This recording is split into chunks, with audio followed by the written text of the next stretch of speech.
Blanco trying to direct traffic. Bundled off it by Araujo. Zach McGraw stepping to win it back in front of Cisneros. Back it comes for Blanco.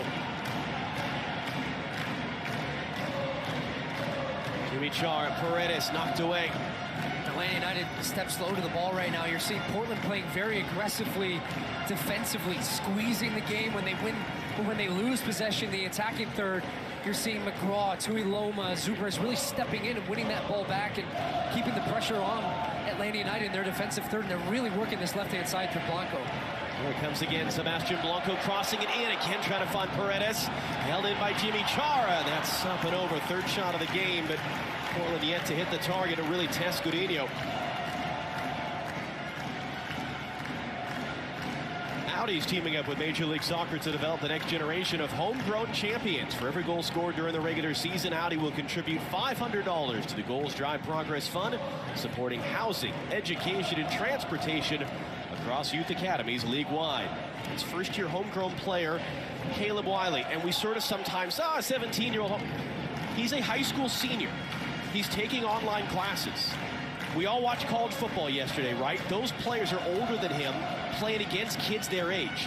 Caleb Wiley's a 17-year-old high school senior playing against grown men. Diego Chara, one of his opponents today, began his professional career in the fall of 2004, in the months before Wiley was born. And yet a combination of injuries and tactics have kept Wiley on the field consistently throughout the year.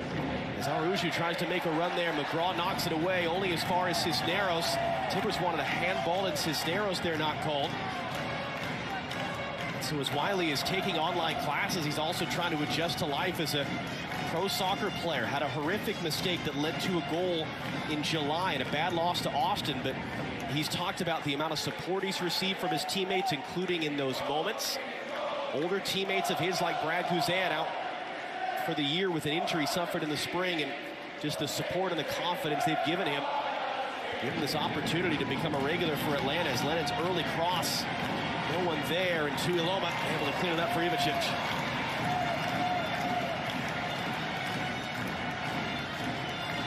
As he told us yesterday, it's amazing to get to do what I do. Not many teenagers get this type of opportunity. His 22nd appearance of the MLS season.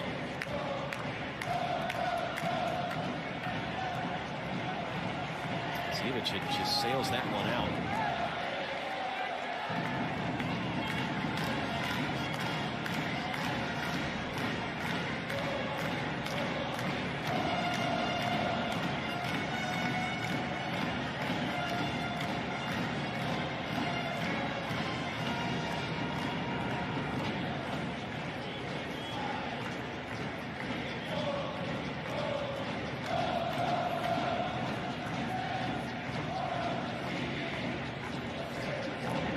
The teenager Wiley handing it back off for Thiago Almada.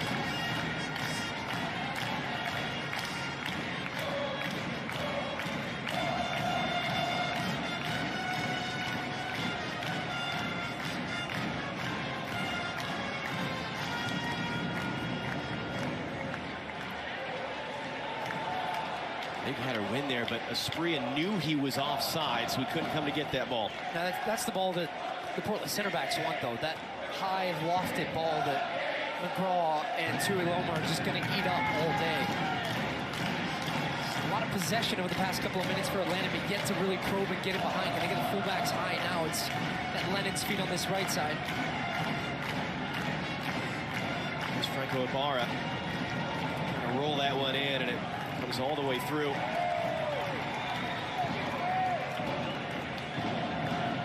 All Atlanta said to us yesterday, this has been the story of our season. Box to box, we're excellent. Atlanta United lead the league in shots, shots on goal, chances created, passing accuracy, second best possession percentage. They're the third worst team in the league, underperforming their expected goals. They're the second worst team in the league actually turning those shots into goals, just 9% of them.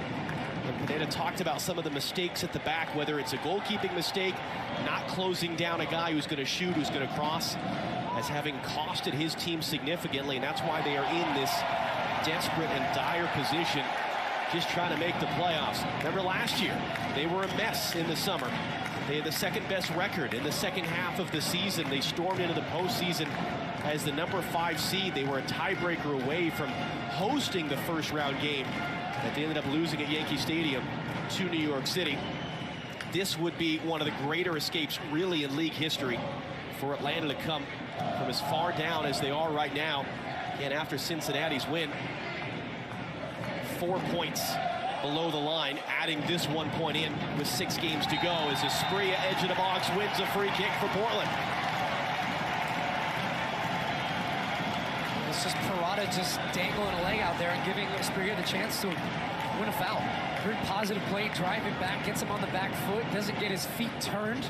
Parada here as he goes inside on him and just cuts him off right on the line, by the way. Really close to a penalty and an opportunity now. Once again, they got Blanco over. This is a great angle for him just to fire this one with that dipping and pace towards that back post and put some real pressure for the first time on Godinho here in goal. Timbers tied for the league lead in headed goals. They got both their goals Wednesday from center backs. I mean, this one, you're just hoping for a deflection at goal. He's hitting this right at the target. Blanco whips that one in and hit the back stanchion behind the net. It was already out. That's the right idea from Blanco, going with pace, trying to hit that back corner. It's just rising, doesn't get over the top of it really and test the goal of Godinho. He knew it was over the top, just let it go.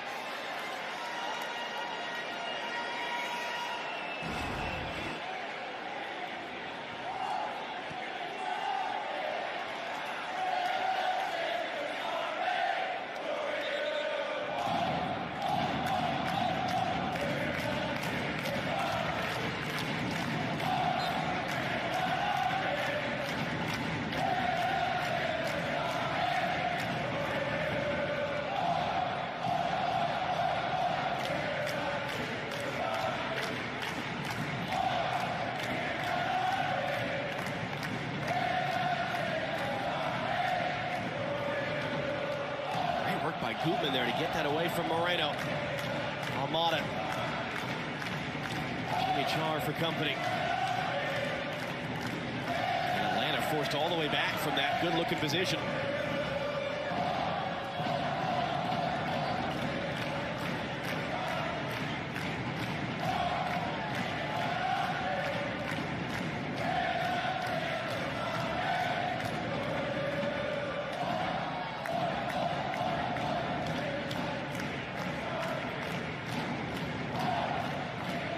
Spell of possession for Atlanta. Can they turn it into a scoring chance? Yet to register a shot today. Luis Araujo coming forward.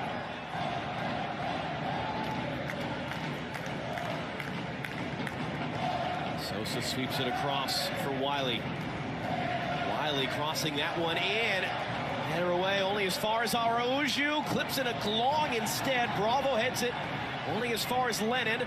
Almada trying to reset. Brooks Lennon will chase it down. Lennon fires that in. Blocked in behind by Bravo for Atlanta's first corner of the game.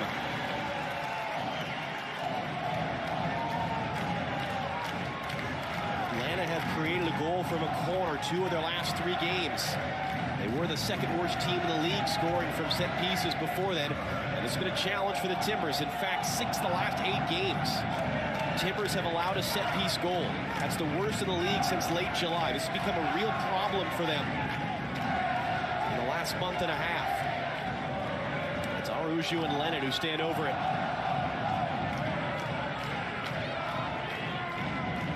Rolled short. Lennon clips that one in. Sosa got to it. Looked like Moreno did as well. It's given on the field, though, as a goal kick.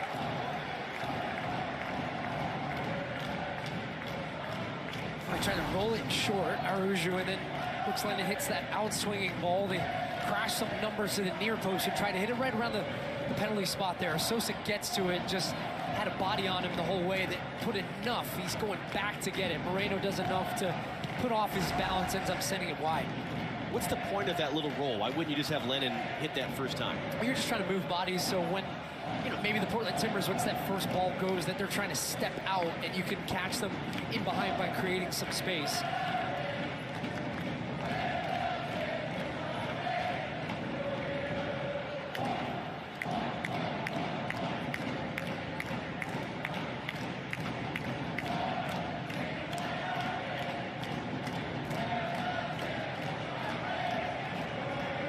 Portland just trying to keep that in play and almost allowed Asprilla to come get it.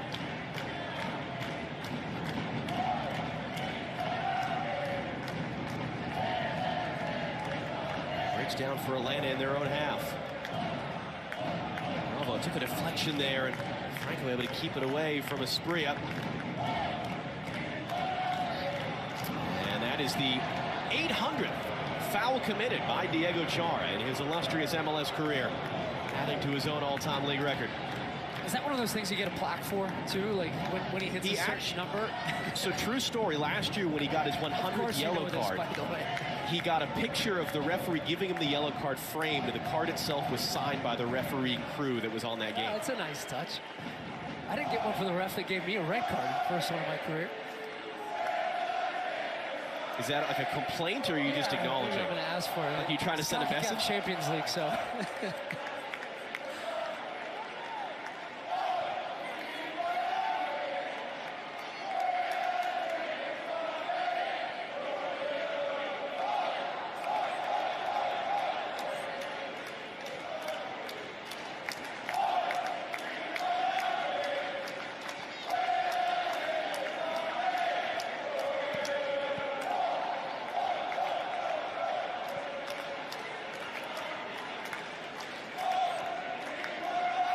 Listen, we said as much, Stu. It's a very hot day.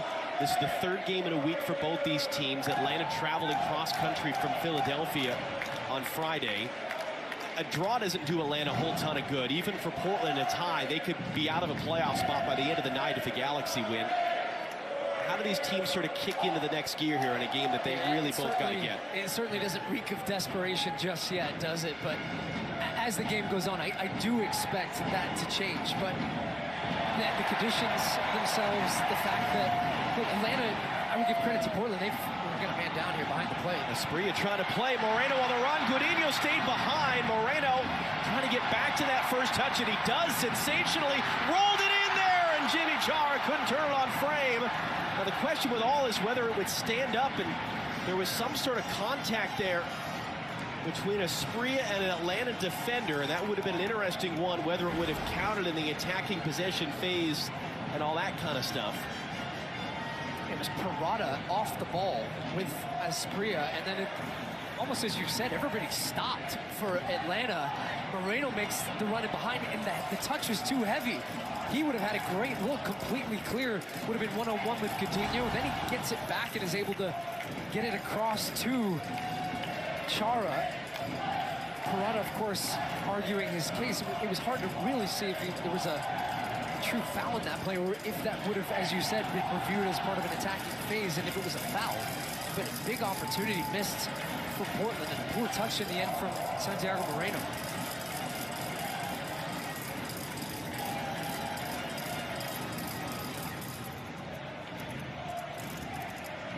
Again, we were told that there was going to be no hydration break, although players sort of using this a little bit as a de facto one. 30 minutes gone.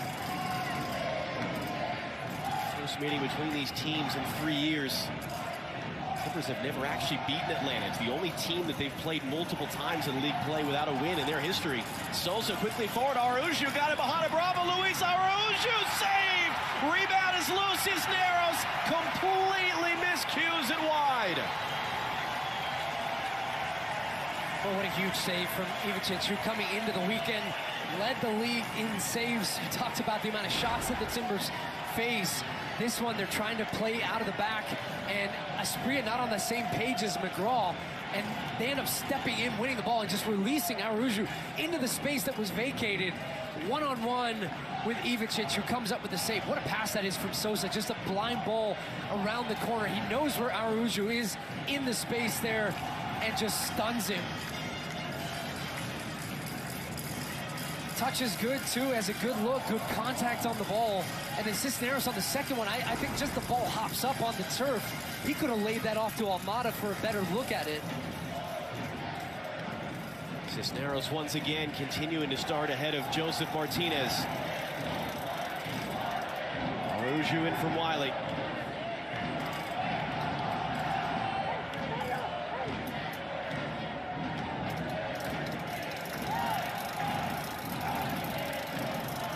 returns to Gutman. Gutman lays that cross in. All the way back to Lennon now from Almada. Lennon's cross in, and Gutman couldn't get on his head of it again. Ostensibly a left center back, Andrew Gutman, spending an awful lot of time in the attacking third. Wiley crosses back in. Cisneros will challenge. It's too tall for him.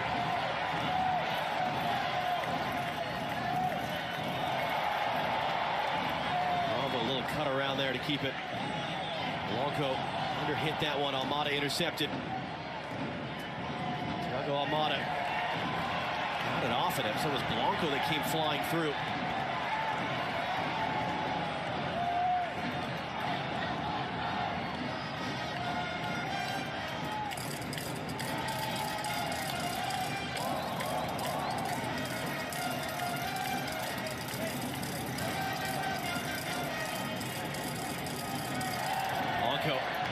Great challenge by Lennon, just didn't have any support to come pick the ball up. Now Bill Tuiloma. Santiago Moreno on Wiley. Moreno gets the cross in all the way through in a dangerous area. Lennon plays it safe in behind for a corner. Moreno, who's a de facto right wing back. We've seen him as a right winger, as a number 10. The way that they play in this system, Tuiloma rotates out wide. It still gets him these chances to go 1v1 here. And he just beats Wiley. Wiley takes an angle that allows him to go to the line too easily before Gutman can come out and help. And it's a nice looking ball across the face that eventually Lennon just dumps behind into another corner for Portland. Sebastian Blanco once again to take, swings it in, took a deflection. Tuiloma got there. There was a challenge in there by Franco that put him off. It's a touch from Franco and out for another corner.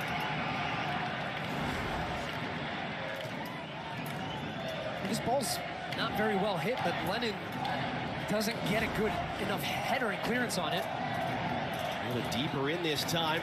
Franco there ahead of Tuiloma with the header. Diego Char trying to reset. Lennon keeps it away from LeBron Blanco, but Bravo holds it in. Blanco's cross in. Asprilla was there, and Coutinho had to get that one right.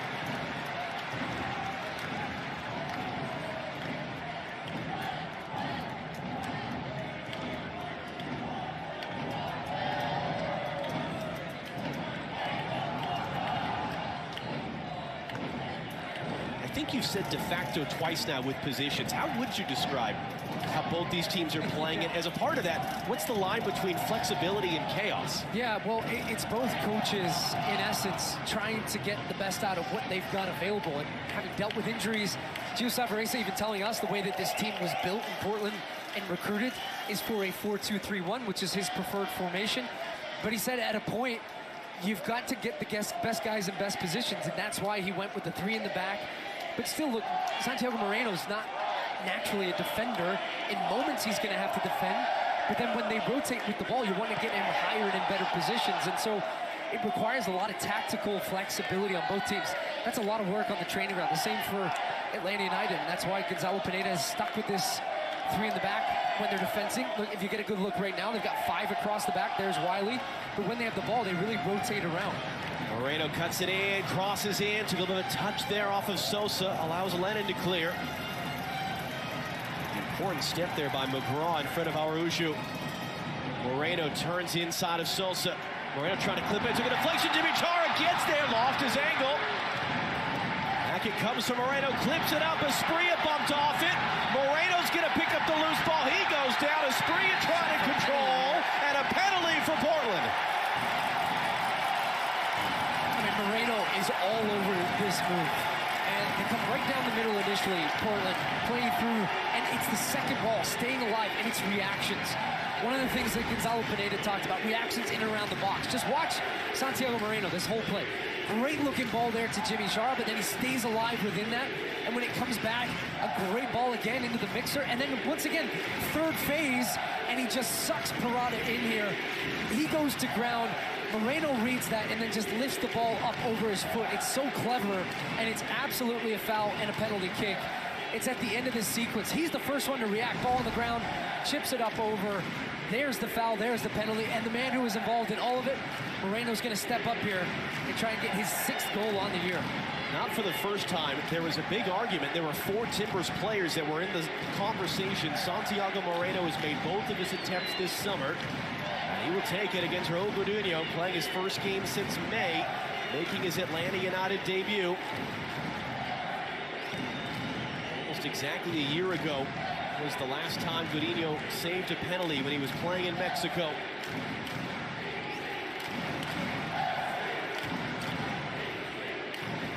You've got big ramifications in both the Eastern and Western Conference playoff races in this game. And focus into the 12-yard distance right now between Santiago Moreno and Raul Gudiño.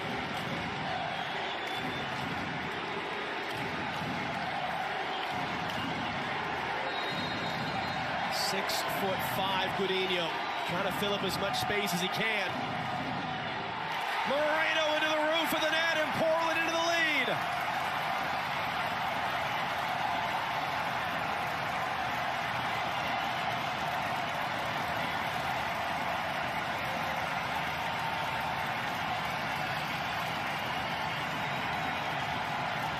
Confidence here from the 22-year-old to step up against the experienced goalkeeper in Gudiño.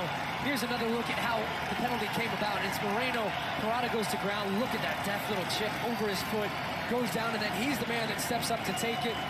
Keeper goes the right way, but I don't know if keeper of the world is saving that one. Top ends, good pace on it, gets over the top of it, and it's a phenomenal strike to give Portland the lead here. And Moreno had really been growing into the game the last 5 or 10 minutes.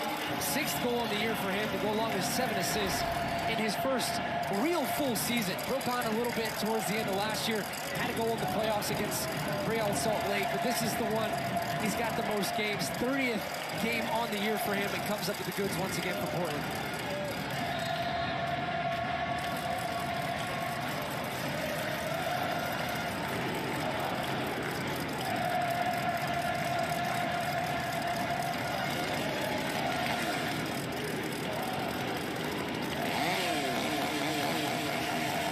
Cuts it in, Araujo lets it fly, and it's wide of the near post.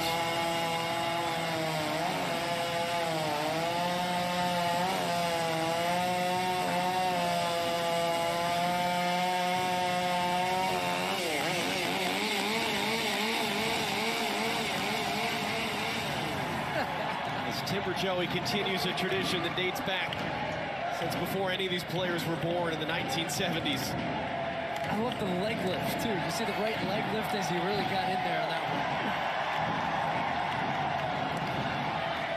one. Paredes is fouled.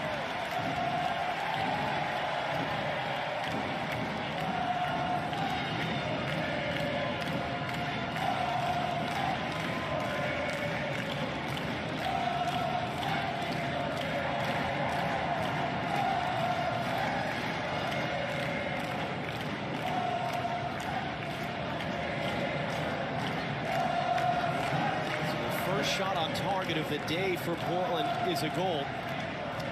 Now Sebastian Blanco stands over a free kick with 5 minutes to go in the half as they look for their second. Blanco, Gudiño comes to get it. It's a chunk out of Zach McGraw as he comes through. Those are 2 big dudes there, 6'4" McGraw, 6'5" Gudiño.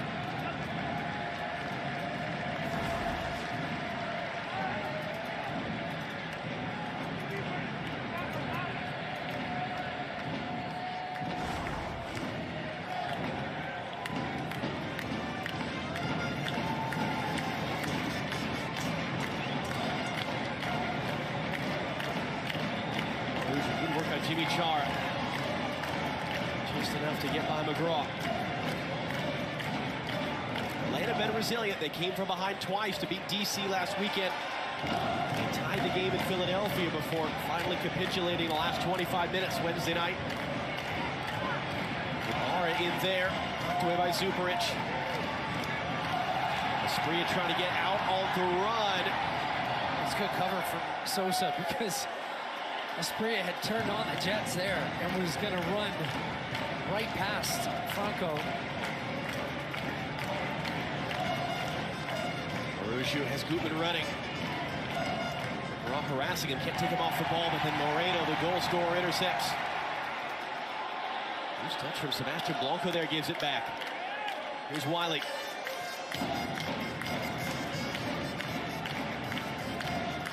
Sosa carries forward, back wide it goes to the 17-year-old Caleb Wiley. Moreno can't do anything about it. Wiley gets away, clips the cross in. No one there in mid-green. Bravo beats Lennon to it on the edge of the box.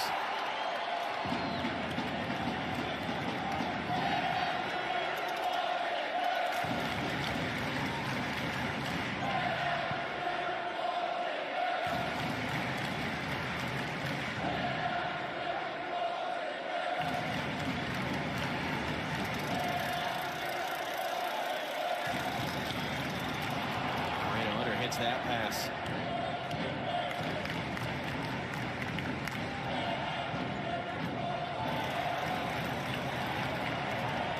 Got away with the mistake on Gutman there. Has it knocked away. Zamora came across.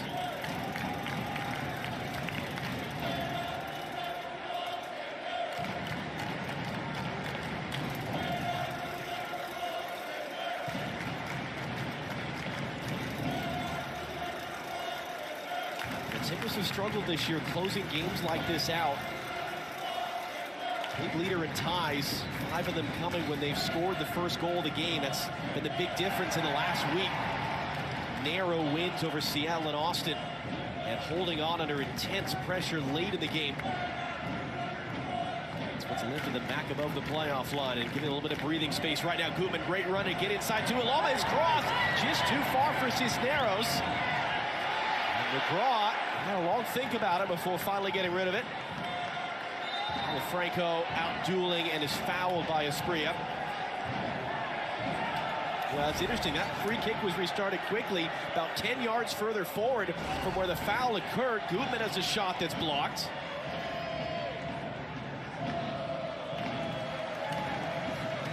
It would have been interesting. We saw that in Seattle earlier this year, where a free kick quickly was taken in the wrong spot and a goal that counted that shouldn't have.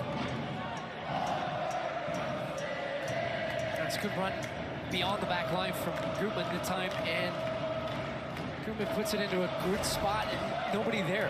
I mean, that's what I would say for Atlanta United. They've had a couple of good moments where they've been in and around the final third and maybe missing a guy like, hey, what do you know, one of the greatest goal scorers this league has seen in Joseph Martinez.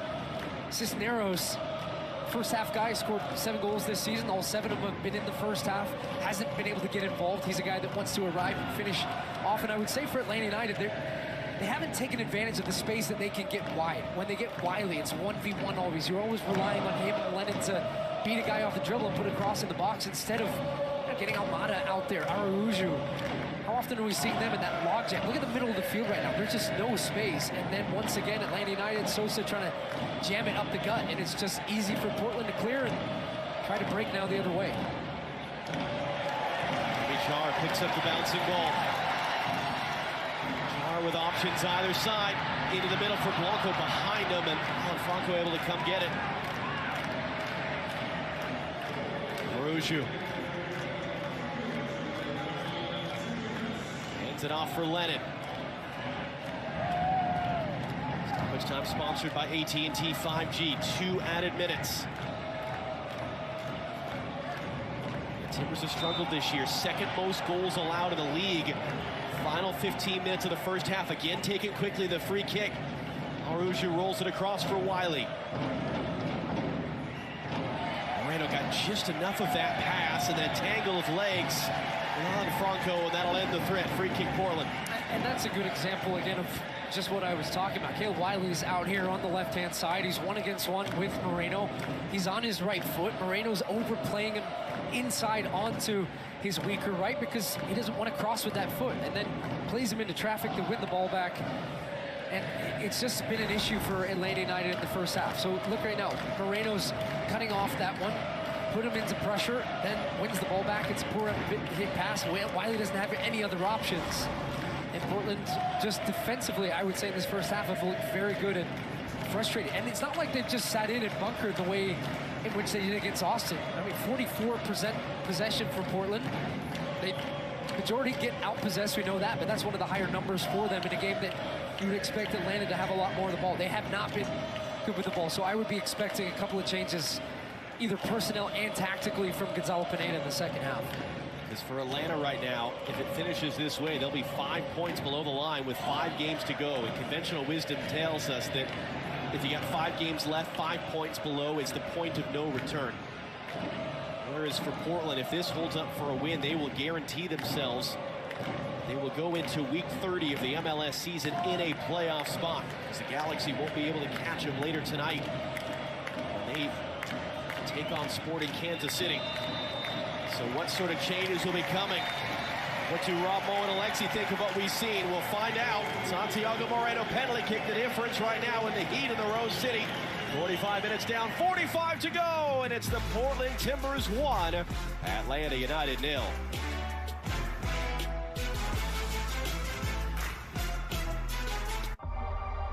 The fully electric Audi e-tron family is here. With models that fit any lifestyle and innovative ways to make your e-tron your own. Through elegant design and progressive technology, all the exhilaration, none of the compromise. The Audi e-tron family.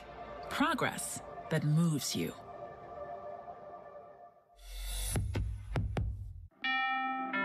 Buying a home? Then you've got a lot on your mind. Now, rising rates? Phew, it's a lot. But with Rocket, you have an advantage. You can lock your rate for 90 days while you search for a home. If rates rise, yours is safe. But if they fall within 3 years of buying, you can refinance to a new, lower rate with exclusive savings. We'll help you lock it and drop it so you can buy today. That's the Rocket Advantage. Lock your rate today. Call 8336-ROCKET or visit therocketadvantage.com. You know, it says out of workshop for a reason. So sorry to bother you, boss, but they moved the World Cup to the holidays. Wait, like the actual World Cup? It's a big deal. Yeah, but that's my time to shine. Get Blitzen on the phone. I gotta get back up there right now. I gotta go.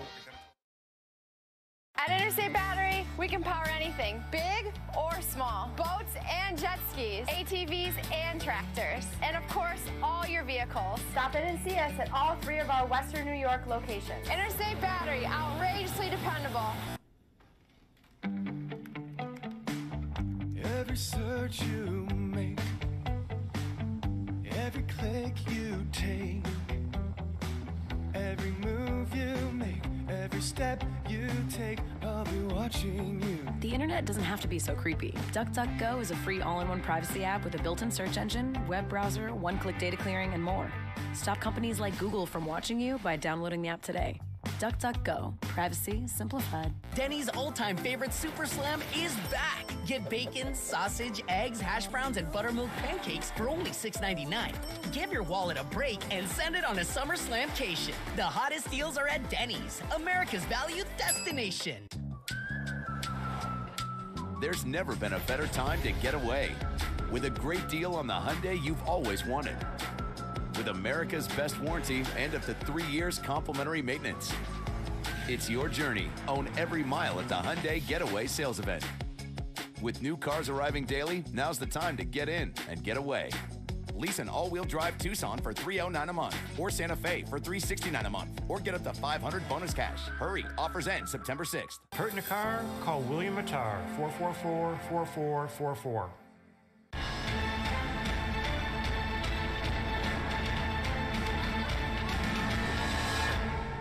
Join us this September for iCrime.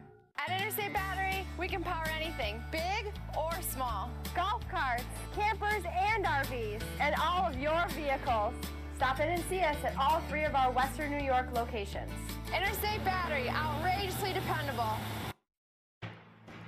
Halftime is sponsored by Audi. Portland helping their postseason cause as they are strengthening their grip on the 7th and final playoff spot in the West. Rob Stone, Mo Adu, Alexi Lawless here with you this afternoon. No team has earned more penalty kicks and converted them than the Portland Timbers. Their 10th PK and 9th conversion, the difference so far as we take in our halftime highlights, sponsored by Ally. And it was a Portland opportunity early on. Yeah, Espria's going to get this ball and just turn and fire it over the top to Moreno. Maybe important of things to come here.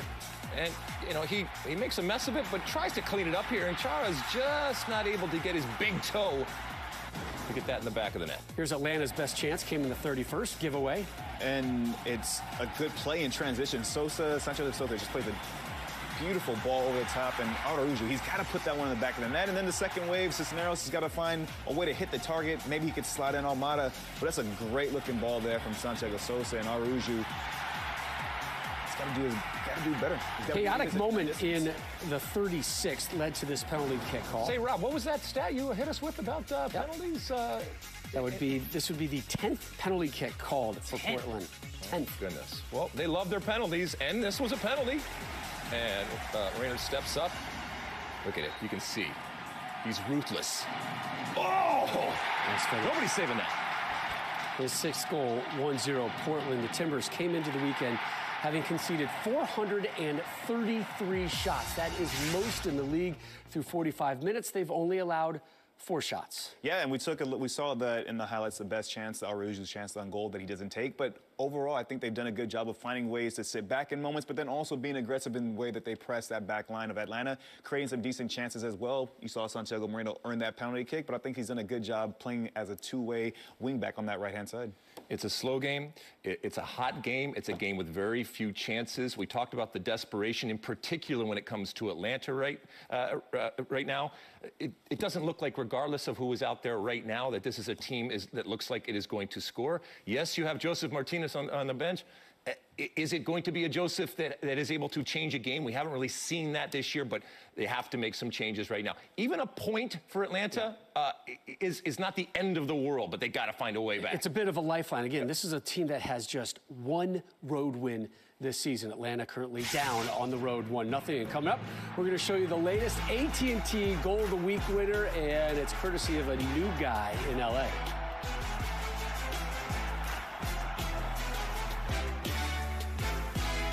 I have moderate to severe ulcerative colitis, so I'm taking Zeposia, a once-daily pill, because I won't let UC stop me from being me. Zeposia can help people with UC achieve and maintain remission. And it's the first and only S1P receptor modulator approved for UC. Don't take Zeposia if you've had a heart attack, chest pain, stroke or mini-stroke, heart failure in the last 6 months, irregular or abnormal heartbeat, if you have untreated sleep apnea, or take MAOIs. Zeposia may cause serious side effects, including infections that can be life-threatening and cause death, slow heart rate, liver or breathing problems, increased blood pressure, macular edema, swelling and narrowing of the brain's blood vessels, and increased risk of PML, a rare brain infection that usually leads to death or severe disability. Tell your doctor if you are pregnant or plan to be. Don't let UC stop you from doing you.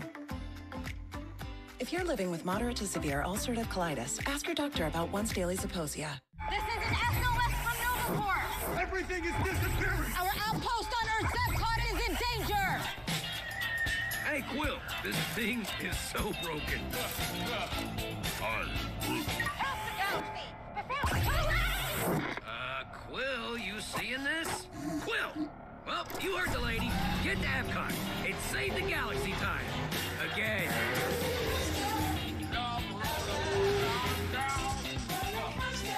A penny saved is a penny earned. All that glitters ain't gold. Now, why would you think us older folks can't talk money to our grown children? We've been prepping you for this your entire life. So call your folks. Don't let family financial discussions burn a hole in your pocket.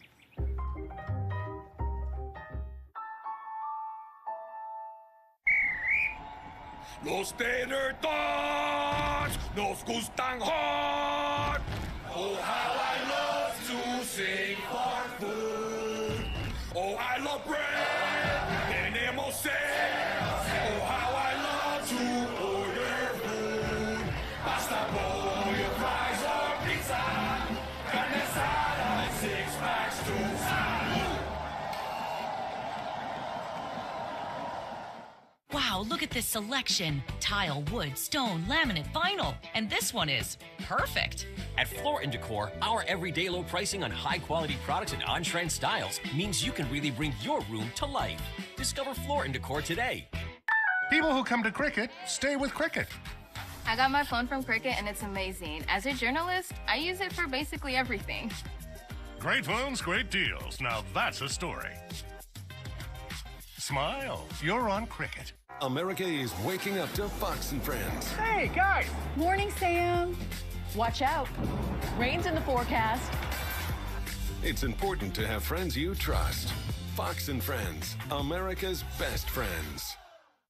Tonight, Andy the Destroyer Ruiz Jr. battles Luis King Kong Ortiz in a highly anticipated heavyweight brawl. Tonight, live on pay-per-view. Buy now on the Fox Sports app and watch on any screen you want. All season long, we've been handing out AT&T Goal of the Week honors. There have been some great ones. This is another one, right? LA Galaxy Mini, Ricky Bouche. How about Ricky dropping this on Toronto? That's how you steal points in Toronto. Woo. Come on. Visit MLSsoccer.com/GOTW to vote for your favorite AT&T Goal of the Week. The only goal between Portland and Atlanta came from the spot. Santiago Moreno with the conversion. Second 45 from Portland on the backside. This copyrighted broadcast of Major League Soccer may not be retransmitted, reproduced, or rebroadcast without the express written consent of Major League Soccer. I'm the captain of the Pee Wee football team. We may be small, but we are mighty, annoying. And you are so tired from playing defense against us that your focus is about to ride the bench. Go, go, go. Thanks, Mom. Bye. Come on, come on. And if you have cut rate car insurance, then not even a Hail Mary will save you from paying for this. So get Allstate and be better protected from mayhem, like me. Awesome.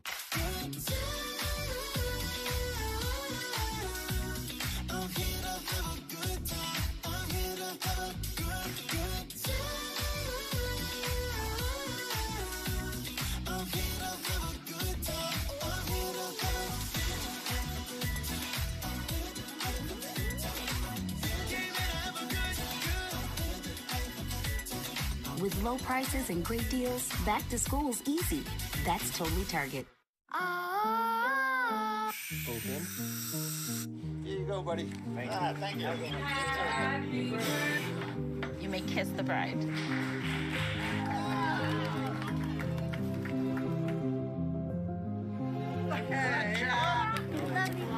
Love you, Dad. Oh my God. It's our baby girl.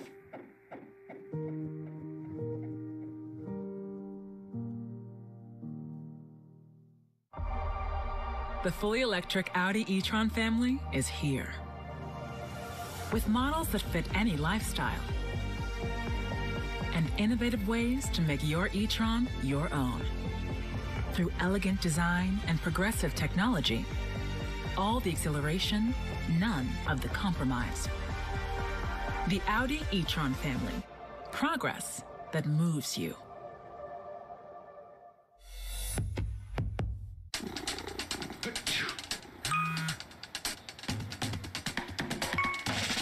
New Astapro Allergy. No allergy spray is faster. With the speed of Astapro, almost nothing can slow you down.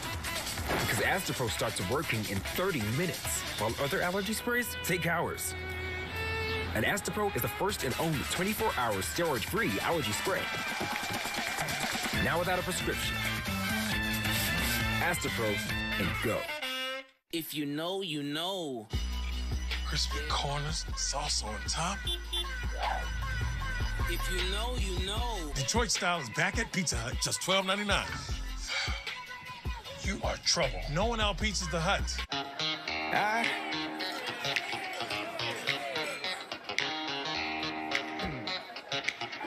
Superstition ain't the way.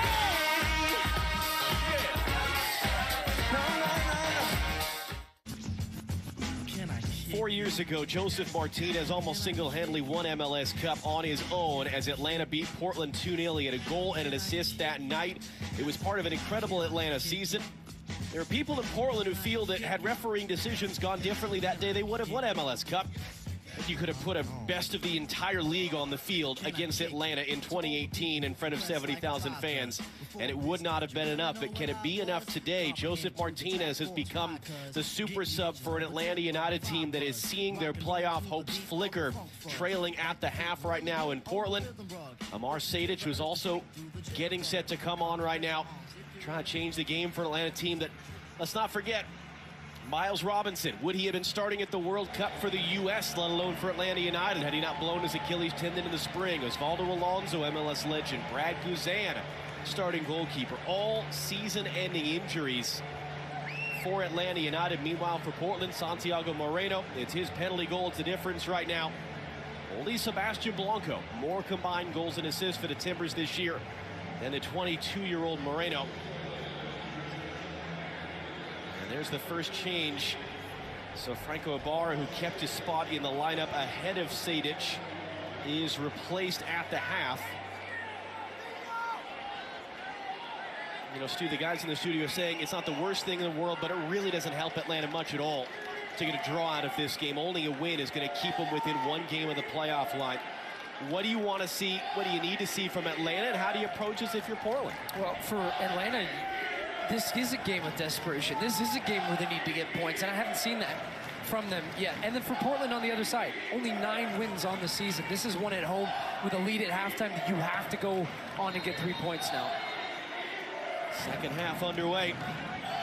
And that win total you're talking about is significant. Total wins is the first tiebreaker. And right now the Timbers have fewer wins than anyone else around them. So getting to a 10th win of the season would be a huge boost just beyond the 3 points that it comes with. Try to give them a fighting chance to hold the tiebreaker over any of the teams around them. By the way, they will have played 3 more games than the LA Galaxy when this one finishes. The Galaxy are playing later. That's the other reason why the margin for error is very thin for Portland. They're giving up games in hand to everyone else as Cisneros couldn't chase that one down.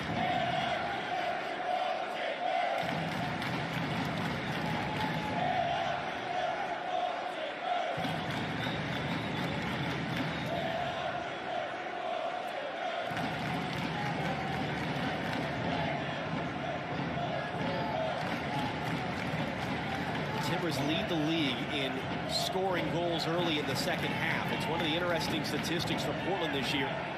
About 75% of their goals have come after the break. That's a higher percentage than any other team. They are a second half team. They've won a free kick early in the second half that Sebastian Blanco will set up now.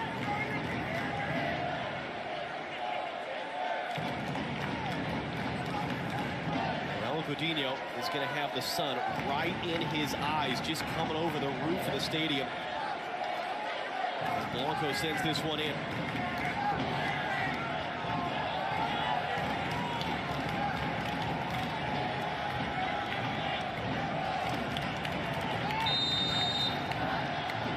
Blanco's ball hooked into a great area, and it bounces all the way through. That was McGraw, got his first MLS goal Wednesday night, who came close. Great looking ball. Sebastian Blanco bending inside, in-swinging ball, and Parada just misjudges the flight of it. It goes over the top of his head. McGraw reaching for it with his big frame and just misses. Anything on it at that point is more than likely in the back of the net. So Atlanta United dodging one early in the second half here. So Spria with the tackle on that one. Wriggled away, but Alan Franco was there to cut him off.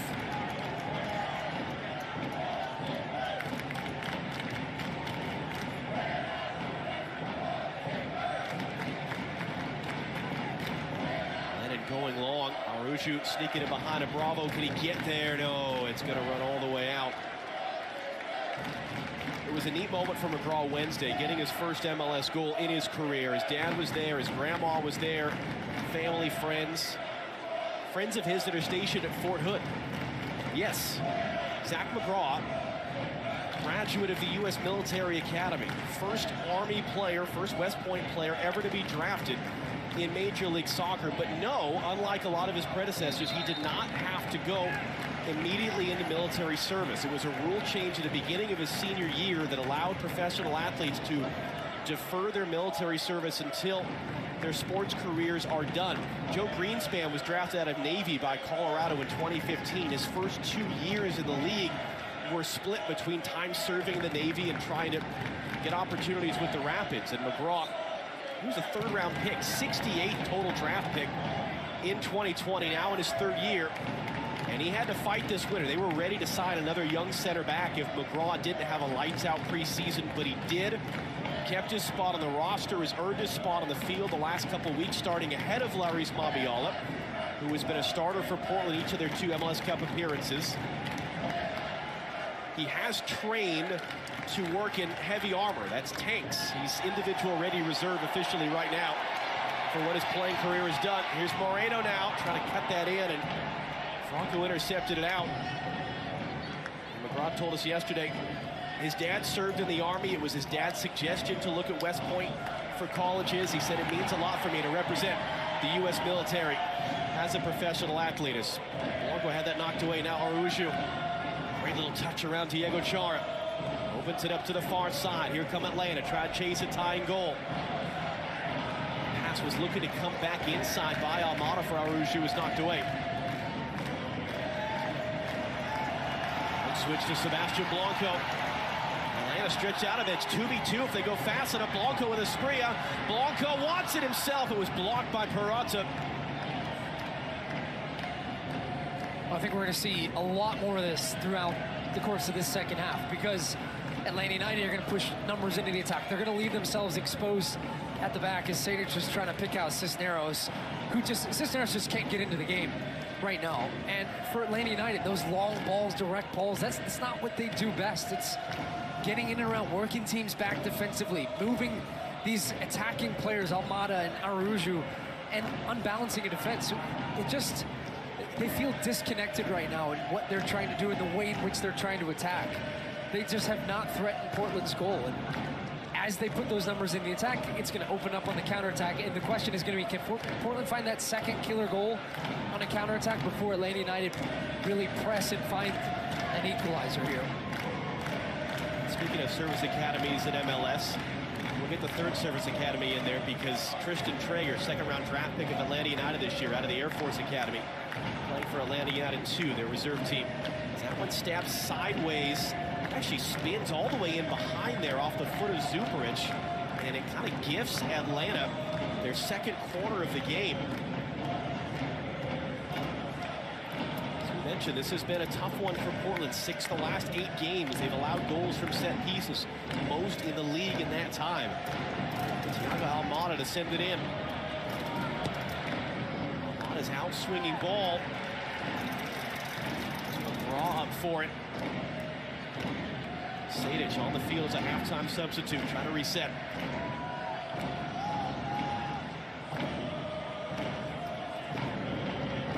Araujo. For Sadic. Space on Moreno to lift that cross in. No one there, though, for Atlanta.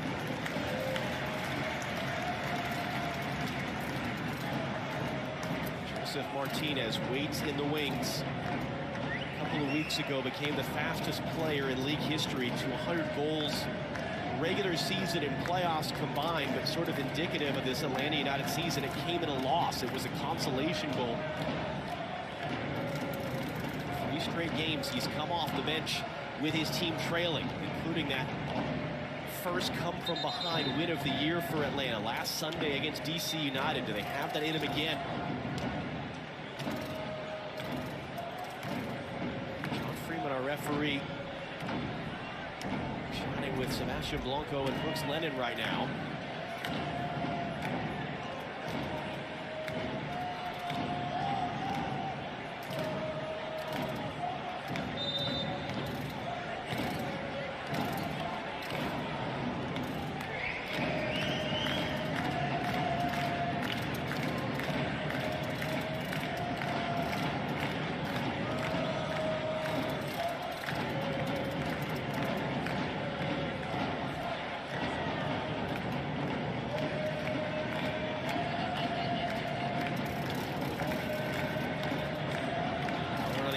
For Wiley, he's going to get there. Caleb Otten running it, cuts the cross in. It was knocked away from Cisneros there. Chicharito picks it up and gets it away.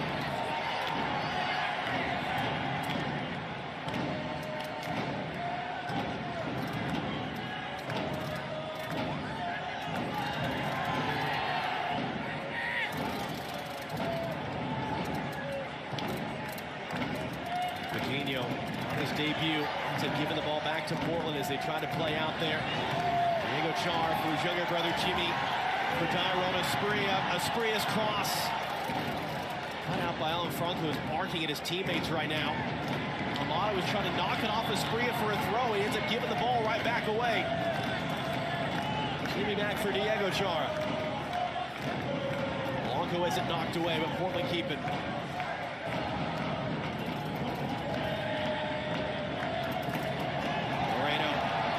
Really well to bring that down in front of Wiley. Sosa wins it though for Atlanta. Cisneros knocked away by McGraw. Yeah, just a poor ball from Almada that time. Unlike him, he's a player that has composure on the ball and just humps it down the field, and Portland win it right back, keep them under pressure.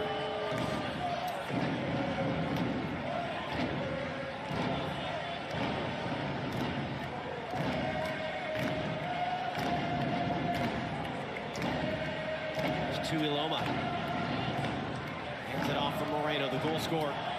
His cross in. Franco's there to send it away.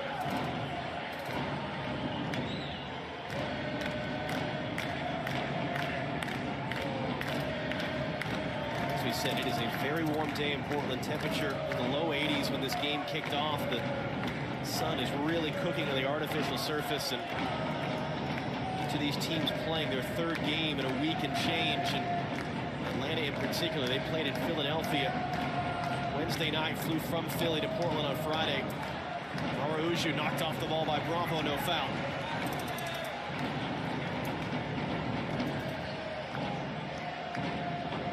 When they count up the standings at the end of the season and set the playoff bracket, those types of things don't matter.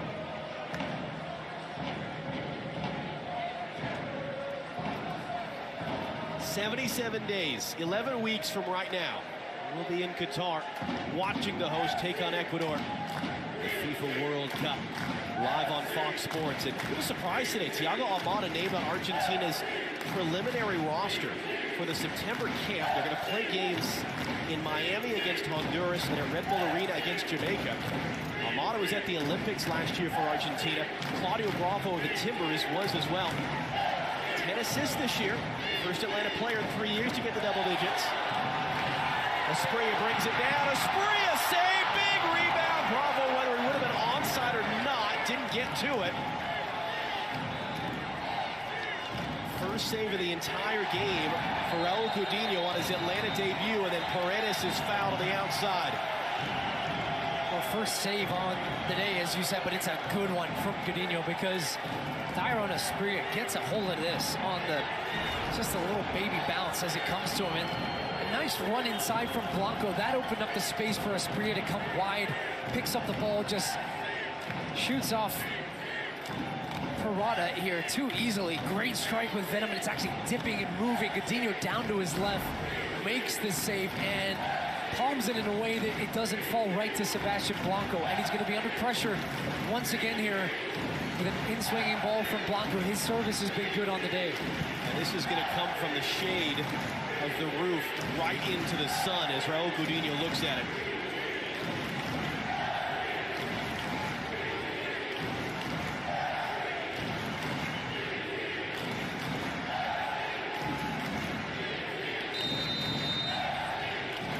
Blanco hooks it in. McGraw was close to it, knocked away. Not a first there. In Atlanta, get on the break. Araujo miscontrols it. Doesn't get the whistle he was hoping for. Jimmy Chara back for Portland. Now Blanco. That was blocked by Lennon out for a Portland corner.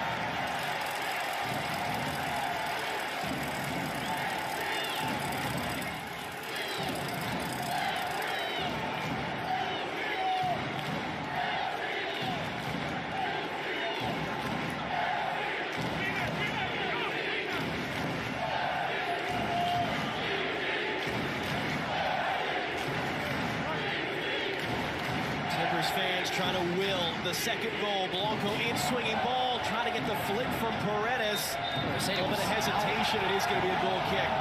Went out in the air is the decision.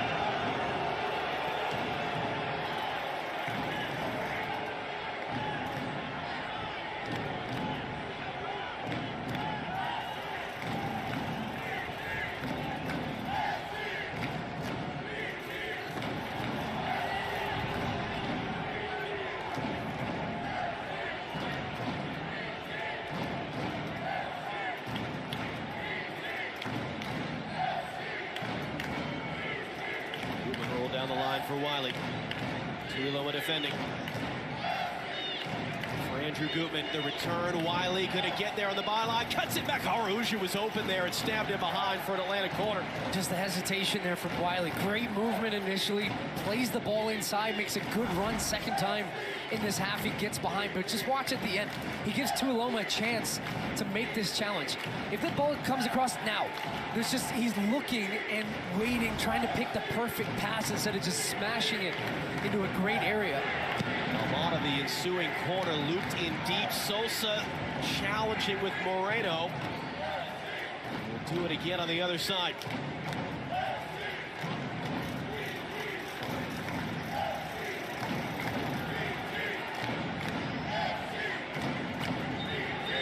Two subs on the way for Atlanta, including Joseph Martinez. As we approach the hour mark in Portland.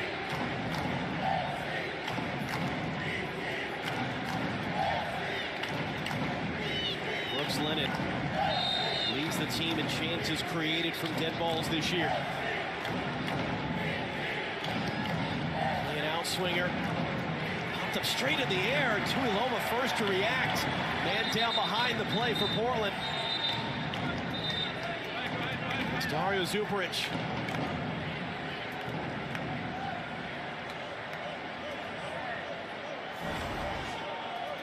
Ball hit from Lennon near post, and there's two, I think it's actually two Timbers players end up colliding on that one.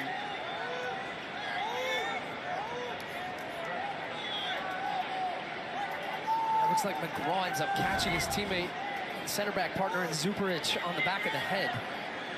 And that's why John Freeman, your referee, stopped the play, because there was contact to the head and making sure that he can receive the necessary treatment.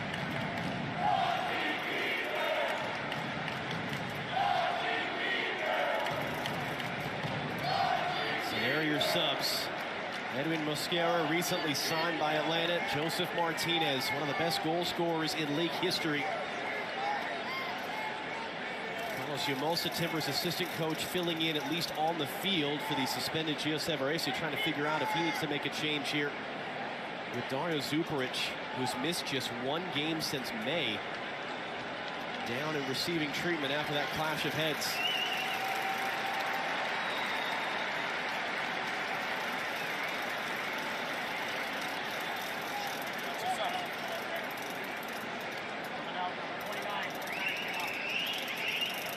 It'll be Ronaldo Cisneros once again subbed off. 6th straight game Cisneros has come off the field with his team trailing. Just one goal in his last 10 in that starting position. Booze for Joseph Martinez, league legend. And Caleb Wiley will be replaced by Edwin Mosquera, 21-year-old from Colombia, making his 7th consecutive sub appearance since joining the team. So can Joseph Martinez be a difference breaker? He's scored not just an MLS Cup, but he also scored in Portland in the last meeting between these teams in 2019. 2-0 Atlanta win. So we restart with the drop ball because the play was stopped because of the head injury.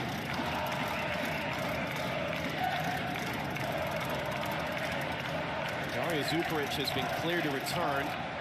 He'll be coming out now, so the Timbers trying to get back in their defensive shape quickly.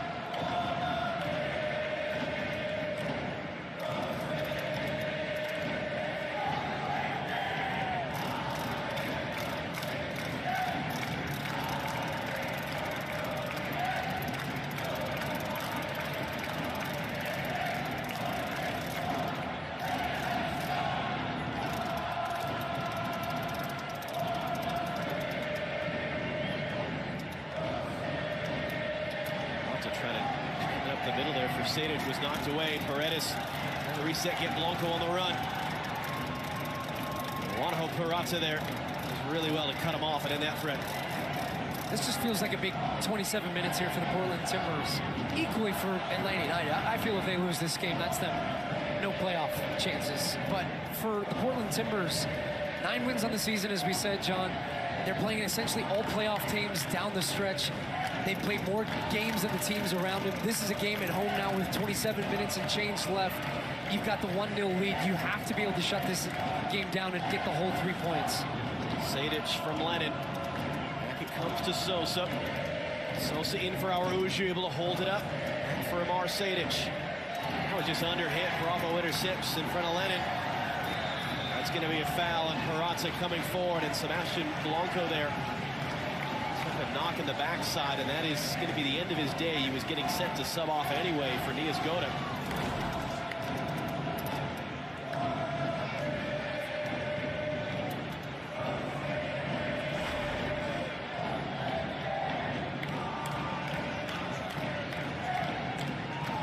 Maybe not just yet for the Portland sub.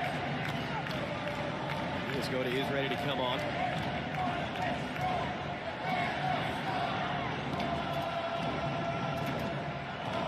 And to your point, Sue, just 4 games remaining for Portland for this one today. So Spria keeps that in play. Blanco picks it up.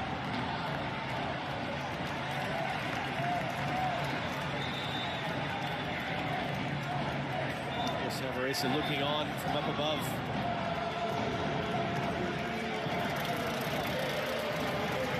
Minnesota at home on Saturday.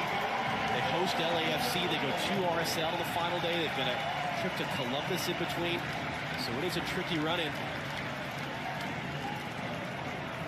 Blanco is now replaced by Jaroslav Niasgoda. 3rd straight game he's come off the bench. He's not scored in his last 6 since the last time they played Minnesota in late July. That up for Espria. Purata slipped. Espria gets to it. Cross was blocked in play. Bravo resets, and Godinho able to collect.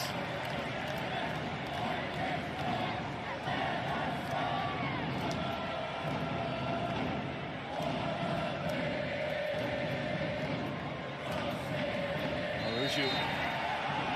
He skipped away there, and it was a foul on Bravo the first time before Bravo then won the ball the second chance.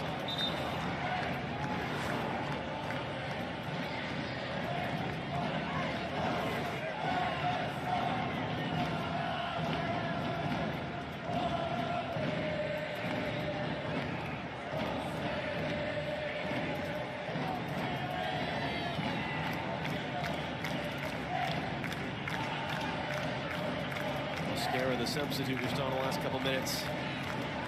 Can't find a way through though.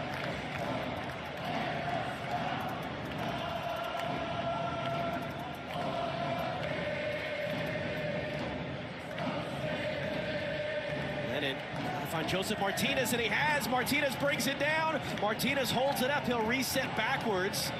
Sosa for Almada, and he was offside, Joseph Martinez, when that initial ball was played.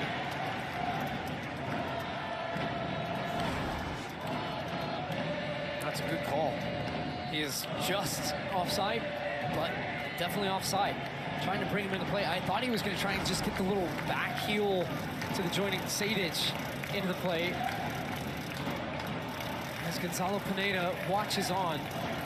The changes that he's made here in the second half, yet to get into the rhythm, get into the game, have any type of desired effect against this well-drilled, well-oiled Portland Timbers defensive block as they win a free kick here. Foul on Gutman. Some frustrated Atlanta players there being sent away by referee John Freeman.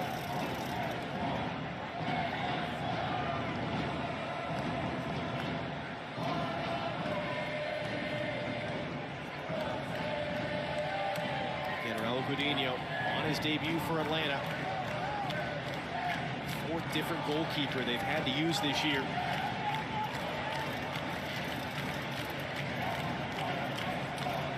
Santiago Moreno stands over it with Blanco on the bench. just clipping that up in there. Tuiloma was close to it. It bounces all the way through. How many set pieces today have Portland just been a millimeter away from connecting and putting a dangerous shot on target? That one from Tuiloma, the one earlier in the half from McGraw. The service all day long has been good and putting Atlanta United under pressure. It's been counterattack, set pieces, and a penalty for Portland, and that's the difference in this game. But really, I'm still scratching my head to think of a really good, clear-cut, dangerous opportunity that Atlanta United have created in this game. Maybe they get it here. Almada cuts it in. Tuiloma, he was jumping backwards, had to reach behind him to stab that ball out. It's held in by Sosa. It's reset to Lennon. Lennon lifts that up. Ivacic will just let it drift out behind for a goal kick.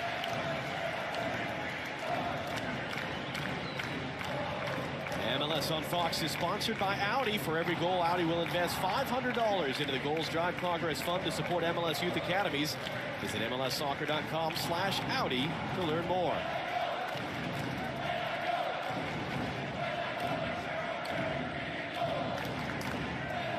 Ivacic, league leader in saves, had his 98th of the season in the first half, but has only had one save to make today.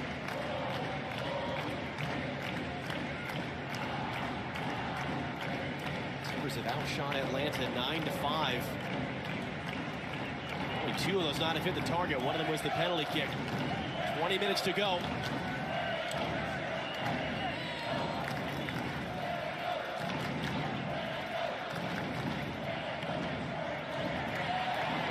Intercepts the pass. Return from Jimmy Char a bit too far. Moreno still giving Atlanta problems here as they try to get this ball forward. Aruju couldn't get up to it. Bravo knocks it down.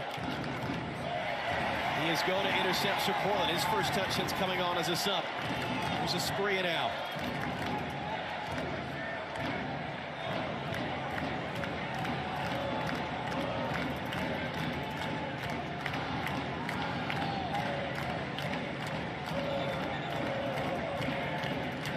You want to go quick there, but John Freeman having to go back to where the ball went out of play.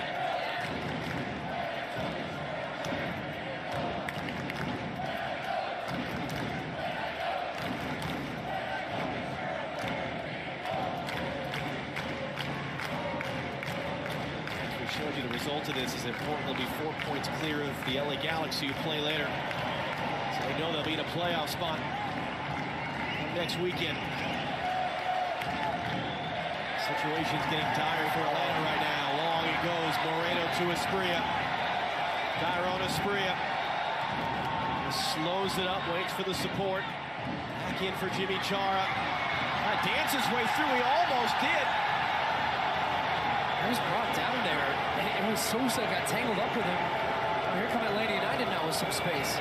Joseph Martinez behind Almada. Aruju comes to get it. Back across for Mosquera. Mosquera blocked by Tuiloma. Mosquera just trying to reset, turn it around. Got around Diego Chara to the middle for Aruju. Beat to it by McGraw. As Aruju was winding up for a shot. Gutman now. Back for Almada. Santiago Sosa. Sosa tees it up. That's a mile away. Well, down the other end, it was a great ball initially from Moreno. Open up the play, found Asprilla. Asprilla then draws two defenders in, finds it trailing. Jimmy Chara breaks through, and then, no, not enough of a lean or an extension of the arm here from Sosa for a foul. Did enough just to stay with him. Jimmy Chara's reaching for it to try and get a toe on that one, but nice looking counterattack from the Timbers almost resulted in a good shot, as it looks like they're going to make another change here. David Ayala, who is another option to get the start today for the suspended Williamson. Boy, he is going to pick that back up. And the whistle goes here, and a free kick for Portland when it looked like Atlanta just had collected that and we're going to try to build an attack.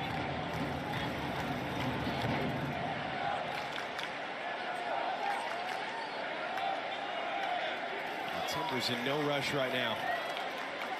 They get their third consecutive win off the back of that embarrassing 4-1 loss in Kansas City just 2 weeks ago.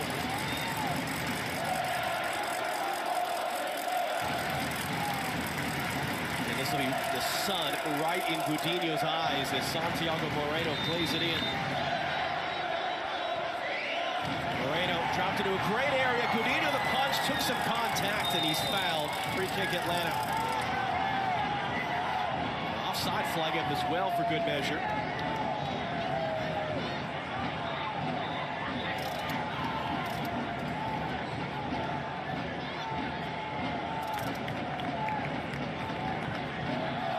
Two subs for Portland, in fact. Paula and Marvin Loria. So Paredes, in just his second start since June, was 74 minutes. And the 20-year-old from Argentina, David Ayala, replaces him.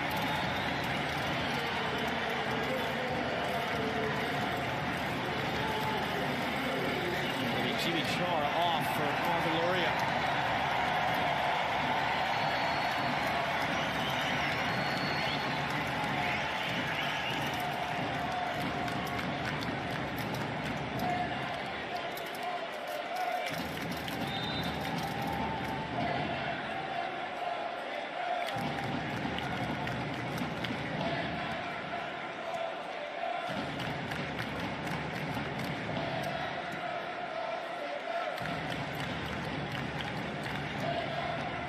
Final 15 minutes. 38th minute penalty is the difference. Timbers have struggled this year. Among the league leaders in goals allowed late, among the league leaders in points dropped as a result. And in this tight Western Conference playoff, they would love to have any of those 8 points that they've given away with late goals just in recent weeks. Took a late lead against Dallas, couldn't close it out. Were tied in Toronto, ended up losing that game. And Gonzalo Pineda on the other side. It's getting increasingly desperate for them. They'd be 5 points below the line with 5 games to go. New England and Toronto both play later today. Miami are off this weekend. When we asked Pineda about this yesterday, and he rejected the notion that he's coaching for his job to make the playoffs. He said, first of all, it's football. Things happen. I could be fired tomorrow. But he said, I just have to focus day by day. Trust the process. Trust the culture that we're building. Trust that the results will come. And it is getting tough for an Atlanta United team that their first 3 years, we've barely seen anything like it in MLS history. Best expansion record at that time in 2017. One MLS Cup in 2018. Were perhaps a Joseph Martinez safe penalty away from playing for a back-to-back MLS Cup the year after, having won the Open Cup and the Campeones Cup. And now you're talking about 3 coaching changes in 3 years that brought Pineda into the job. For what the MLS Players Association said earlier this year is the most expensive roster in the league, including either 3 or 4 of the top 5 transfer fees in league history that Atlanta have paid out, including for guys that aren't there anymore, for that matter, of course, and Marco and Pizzi Martinez. And they will their way above the line in the East. Ayala knocked it away. Loria picks it up. Marvin Loria could slam the door shut. It looked like the seas were just parting for him here, and nobody was going to close him down. And eventually, Franco comes in at the last minute and makes the challenge. Ball pops up on Sejdic. Ayala wins the ball back. Loria has it. He's got runners either side. That's what I mean. If he takes it there, that last touch allows Franco to then come over and close it down and put him off. Because Loria at that point had 2 to his right, 1 to his left, and you're just expecting him with that left foot just to absolutely hammer it. As we get a yellow card here, I think, for Darren Asprilla. Asprilla showing a yellow. Who's gone from center forward, by the way, to right wing back now with all the changes. Yeah, not for the first time.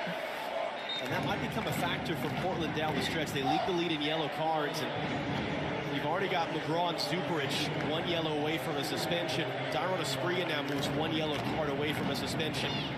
As we said, there's not a whole ton of margin for error for them.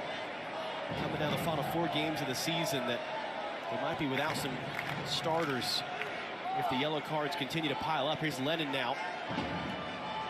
It's the return from Sejdic. Bravo will tackle it out.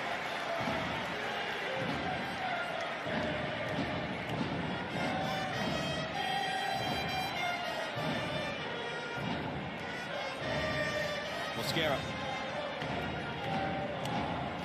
Goodman trying to return. Asprilla knocked it away. Gommer just takes the ball off Alan Falco, 3v1 with Perot to the low man back. Moreno couldn't return it for Luria. Well, it's a poor pass in the end from Niezgoda, and Perot gambles here. He has to. Like, at the end of this one, Franco misplays it in the middle of the field. Now it's 3 against 1. So as this ball's coming, Parada's made his mind up. He's going to close down Moreno. He just waits a half second until he goes to play the ball. Niezgoda gave his hand away too early as he's looking either side. Right now, he's only looking at Moreno, so he knows where he's going to play it. And then Parada comes over and closes down the angle. In that situation, you got to keep driving, and force the defender to commit, and then dish it, and it's a tap-in at that point. Lorena take the 6th corner of the game for Portland. Angle of legs as it comes in, and Coutinho fingertip catch there. Will that come back to bite the Timbers? You laid out the stats, John, on how poor they've been at the end of games. I've talked about how important it is for them to get all 3 points in this one. That was a chance as good as you're going to get. 3 against 1, breaking away, and a missed opportunity. The good news that they have is that Atlanta have created absolutely nothing in this game. Just 1 shot on goal that was comfortably handled by, well, actually it was a good save by Ivic, the one-on-one with Araujo. There's Loria. That was in the 31st minute, 7 minutes before Portland's goal. That's a challenge there between Sosa and Diego Chara. It's a penalty. 2nd penalty kick of the game for Portland. Whistled by John Freeman.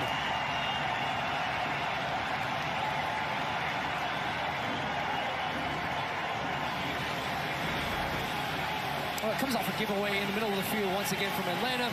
Counterattack from Portland. Good running off the ball from Diego Chara, committing. Sosa gets there late, and it's a penalty. Gets the other side of him, gets his body in front. So smart from Diego Chara there to draw the contact, as he knows he's going to get there first. Just a good burst of speed. Sosa reacts late, then he's lunging to try and make up for that. And John Freeman in a good spot, whistles a penalty. 2nd on the day for Portland, and a chance this time for Asprilla to step up and hammer this one home, and more than likely slam the door shut here on Atlanta United in their season. And Coutinho make a play to keep his team's season alive. Tyrone Asprilla has made all 7 penalty kick attempts in his Timbers career, including in their win just over a week ago against Seattle.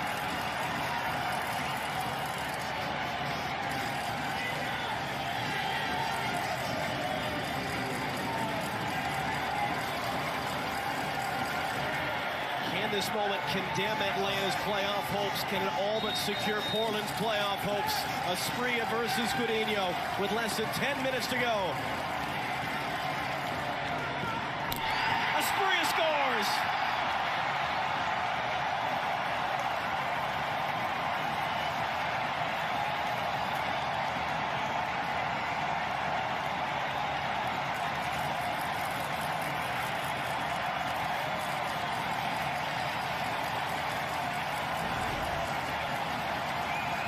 Pass from Loria on as a sub in the 2nd half. The weight of the pass, very good. There it is, clear foul from Sosa from behind on Diego Chara, and then just down the middle. Coutinho going the same way that he went on Moreno's penalty, and Asprilla just cool, calm, waits a little bit to get the lean, and then just passes it right down the middle for him. Having another good season, following up a career year last year for Tyrone Asprilla. And got the start once again as the center forwards move back to the right. Wing back steps up, wanted that penalty from the minute that it was whistled. And with coolness and composure, gives Portland a 2-goal lead. That is the 10th penalty goal of the season for the Portland Timbers. That is the most in any season in their team history since joining MLS in 2011.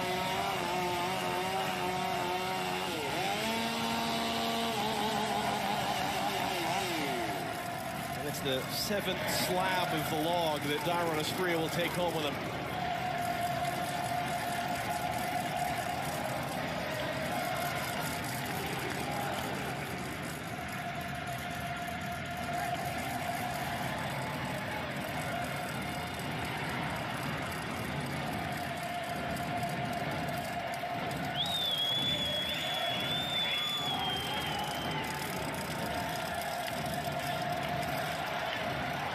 Moreno Timber's got there.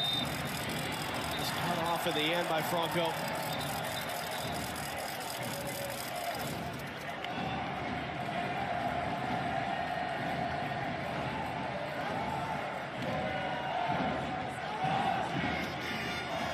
Run for Araujo, too far.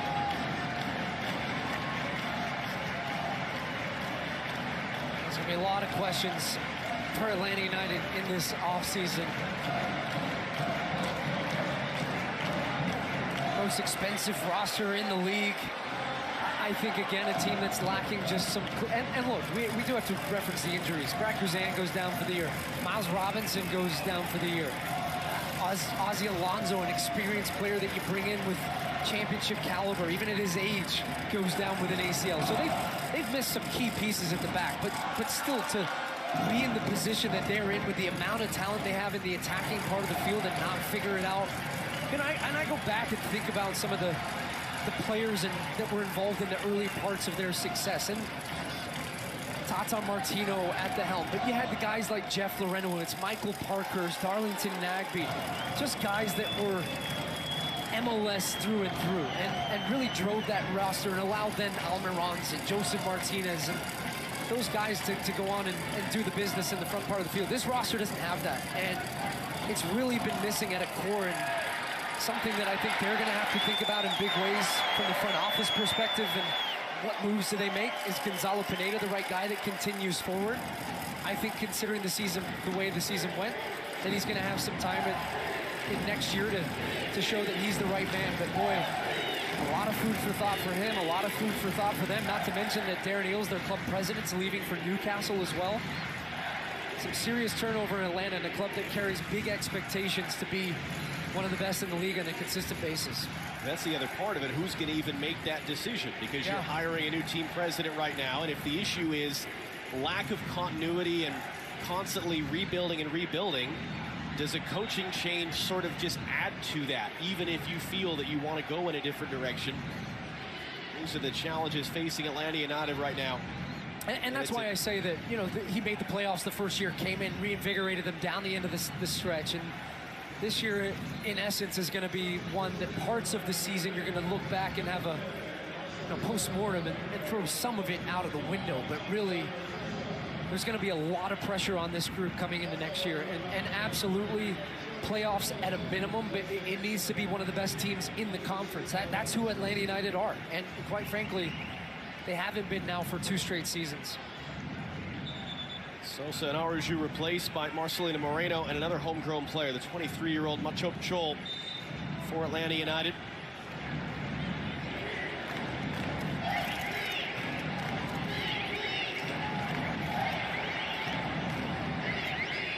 Meanwhile, from a Portland perspective, twice in the first 4 years under Giovanni Savarese, they have made MLS Cup as Western Conference champions. It's interesting to note in both of those years, 2018, 2021, they were below the playoff line in August. In both of those years, it was a win on August 29th and a 2-0 win at that. You can look it up. That kicked off a stretch run that they surged above the line, got in the playoffs, and got to MLS Cup. August of this year, they were below the playoff line. August 26th was when they beat Seattle, 3 days earlier than normal, but with the regular season ending sooner as well.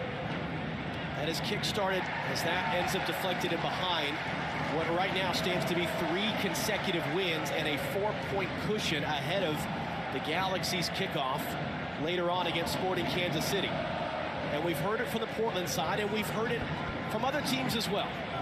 If they go to Austin, if they go to LAFC, if they go to anyone else, is your money on the home team or is your money on the Portland Timbers in that kind of playoff game? As that one's a goal. Joseph Martinez wants us to just be quiet right now. 88th minute as he heads in the corner. 2 minutes plus stoppage time for Atlanta United. Makes it 3 goals for Joseph Martinez now in his last 4 games. Coming off the bench, and yeah, that's essentially we're coming up with all the reasons of what they need to do for next year, and that the year is done. Joseph Martinez heads one in off a Marcelino Moreno corner kick off the bench, connects right in the corner, rises well, beats McGraw to it, And do Atlanta United have one more go left here in this season? And how do the Portland Timbers handle this? Because against Seattle on Friday, they just kept attacking late. Wednesday night in Austin, they bunkered like crazy. Third fewest possession in any game in their team history. Here's Niezgoda. It was Zupric who came forward to knock it away. Slipped through for Loria, clipping it up. Niezgoda saved off the line. Ayala trying to hold it in. He gets spun around, and then Bravo just smashes it along.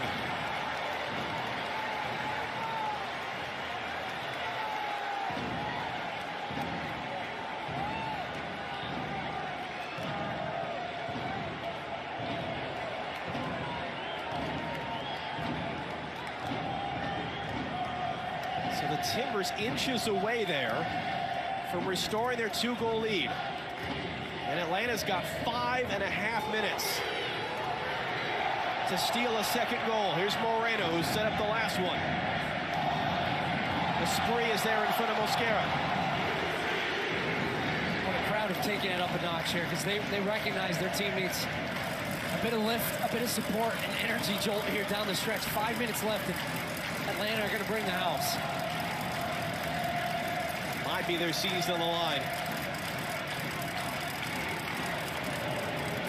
5 added minutes of stoppage time, sponsored by AT&T 5G. How many teams across the Western Conference are rooting for Atlanta right now watching this game? It's given away to Moreno by Ayala. Joseph Martinez. Amada clips it along. It's Mosquera out there. Tuiloma defending. Edwin Mosquera trying to cut it back, lost his balance, kept the ball. And Asprilla wedges it away and lets it roll out for a goal kick.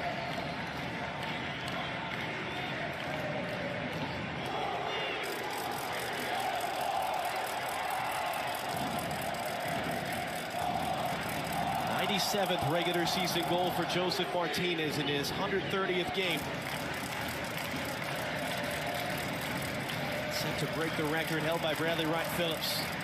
Fewest games needed to 100 regular season goals. Just another superlative on his incredible 6 years now in the league.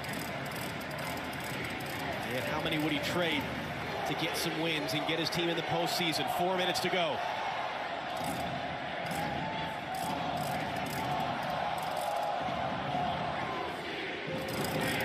There's Brooks Lennon. Up Chol. And from Moreno. And scoops it back up. Moreno's going to drive inside. Sejdic. Wide again for Lennon. Bravo defending. Lennon gets away from him. Lennon hooks the cross in at the back post. Knocked in the air by Mosquera. Ivicic able to collect in front of Gutman.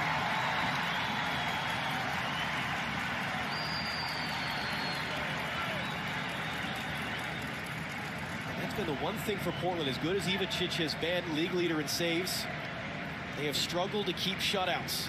That's a 23rd game this year, allowing a goal, tied for the most of any team in the league.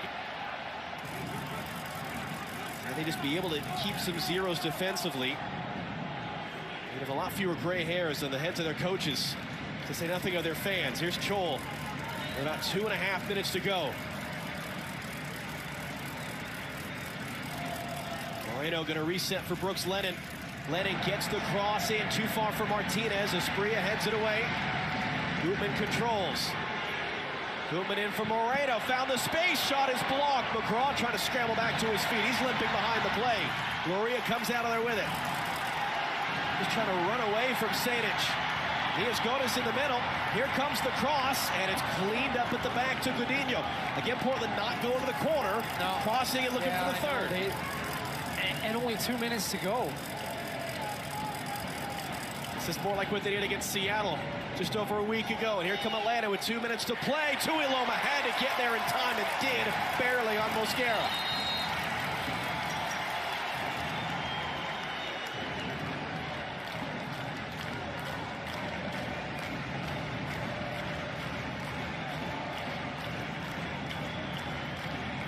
Almada gets away from Niezgoda. Gutman. Moreno rolls it in. Almada picks it up. Marcelino Moreno once more, clipping into the middle. Bravo chests it down, and he's forced to clear it away.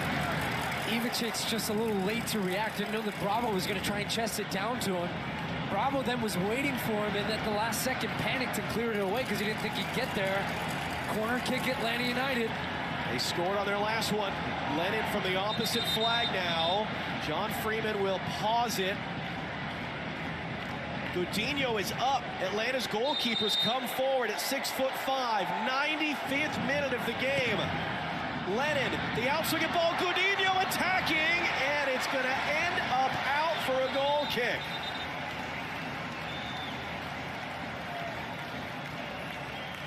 That would have been quite the debut for Godinho. 6'5" coming up. Lennon bends it out. Godinho gets his head on it.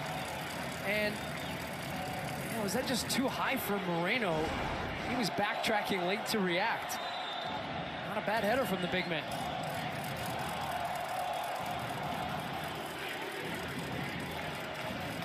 Timbers for about 6 minutes were on easy street. They were 2-0 up. Things were looking good. And then Joseph Martinez headed in that corner. Chaos has broken out since. Final seconds, they're not there yet. Clip long. Chol trying to chase in there. The ball checked up. He got a touch to it. McGraw is there, hooks it along wide. John Freeman not signaling whose throw this is. And instead, he's going to end the game, and the Timbers hold on for their third consecutive win.